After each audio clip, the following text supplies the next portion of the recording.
Okay, Dok, 7 hari berkempen, agaknya mungkin maklumat daripada kawasan-kawasan kempen mungkin Datuk dapat ini ada perkembangan terkini yang boleh dikongsikan. Ya, Alhamdulillah kita dah masuk hari yang ke-7 berkempen di sini, dan untuk makluman juga kita juga telah memulakan kempen kita lebih awal sebelum ini.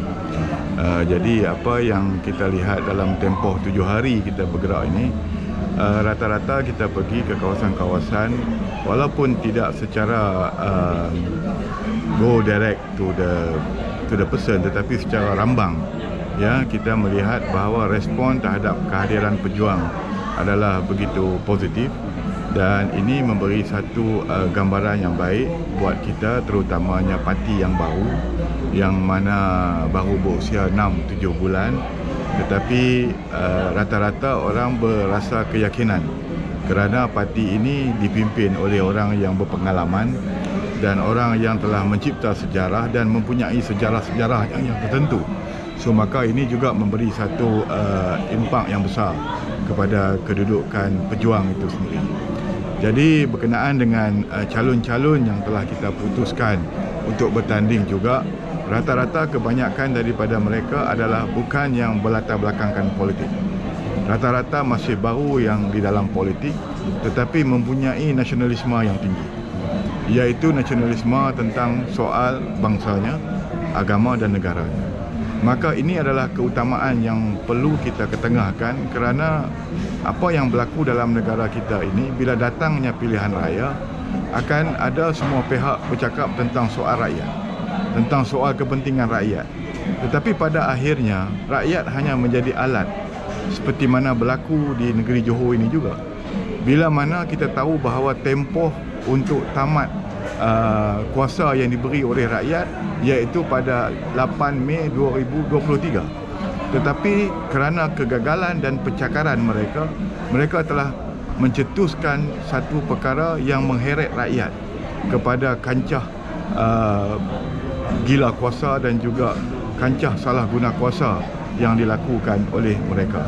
So maka sebab itu saya rasa rakyat juga sudah bosan dengan politik. Maka sudah tiba masanya rakyat di negeri Johor ini berani untuk membawa perubahan, kerana dengan perubahan bersama dengan pejuang akan memberi satu kesedaran, bukan saja dari segi soal politik negara, tetapi juga dari soal pimpinan masa hadapan. Kerana bagi kita, sebuah parti itu memang adalah platform, ya, untuk kita nak memasuki pilihan raya, tetapi yang paling utama adalah perjalanan dan juga sikap serta tata cara pimpinan yang berada dalam parti tersebut. Itulah keutamaan kita. Nah, Tok, kalau dilihat macam semalam kempen yang dibuat oleh Tun Dr. Mahathir masih lagi menjual nama bosku untuk menarik perhatian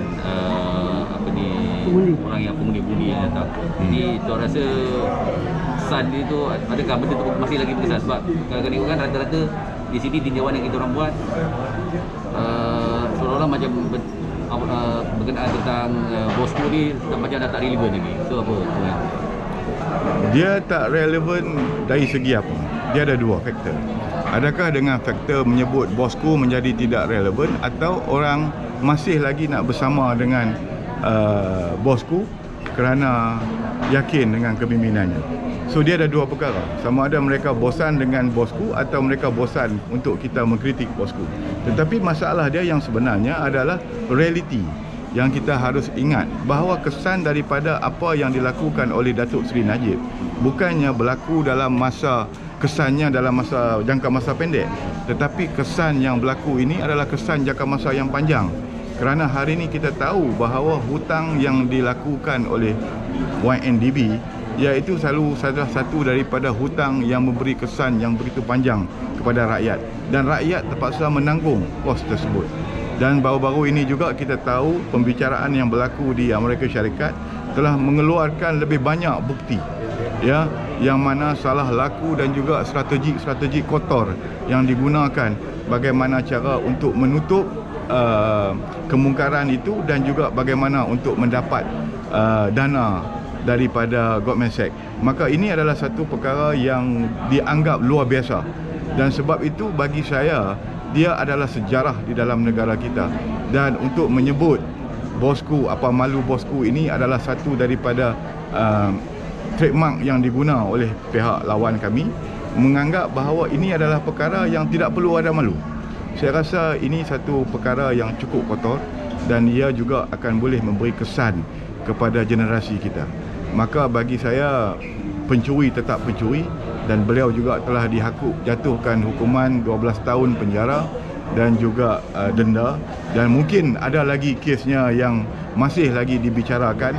Dan saya melihat bahawa apa yang dilakukan oleh Datuk Seri Najib adalah satu perkara yang cukup besar yang boleh menghancurkan negara ini. Satu soalan saya yang terakhir, sejauh mana agaknya pejuang yakin kemenangan boleh dicapai di seluruh kawasan yang ditandingi, dikala Barisan Nasional sendiri tengah membina kembali kekuatannya di tempat ini? Saya melihat pertama berkenaan dengan pengaruh pejuang. Pengaruh kita mudah. Kalau rakyat ingin keluar daripada permasalahan ini, maka rakyat sanggup berani untuk membuat keputusan, iaitu dengan beralih kepada pejuang. Dengan prinsip dan juga integriti yang kita bawa, saya yakin bahawa amalan kita untuk melawan rasuah ini, salah guna kuasa, adalah perkara pokok untuk kita nak membangunkan negara.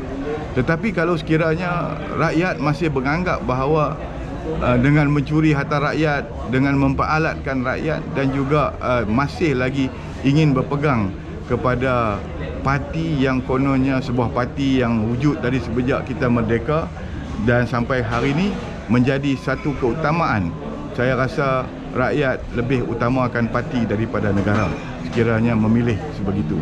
So sebab itu bagi saya, rakyat harus sedar bahawa perubahan harus dibuat. Kerana kalau sekiranya pejuang gagal menjalankan tugas dan tanggungjawab, akan juga kita serah kepada rakyat untuk menentukan nasib kita pada PRU yang akan datang. Maka ini adalah proses demokrasi. Sebab itu kita mempamerkan satu pimpinan yang baru supaya dia dapat memberi satu impak yang besar, iaitu keutamaan kita adalah kepada rakyat.